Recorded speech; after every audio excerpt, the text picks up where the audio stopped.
Hello guys, magandang araw sa inyo. Paano sa mga babysitter? Hindi biro mag-alaga ng bata kapag nag-iisa ka lang. Nandiyan yung kahit gutom ka na, uunahin mo yung bata para lang makatulog bago ka kumain. Kahit yung CR na CR ka na, hindi mo mababa kasi iiyak yung bata. Papakainin or papadedein mo muna, tapos papaliguan bago matulog, saka ka lang makakatulog o makakapag-relax.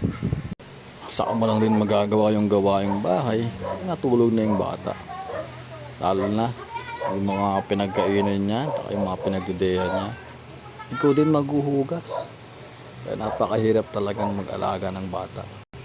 Hindi ko nilalahat yung iba kasi may kasama sa bahay, yun yung maghuhugas at magliligpit ng kalat, habang ikaw hawak mo lang yung bata. Kapag nakatulog, kasabayan mo rin matulog. So, sa ganitong sitwasyon, bago mo gawin lahat, kailangan mo munang matulog yung bata Kaya yung mga asawa dyan,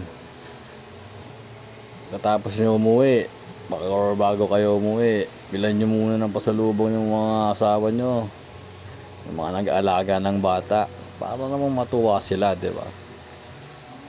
Para makabawas din ng pagod. Tapos kamustahin nyo rin, tapos siyakapin nyo.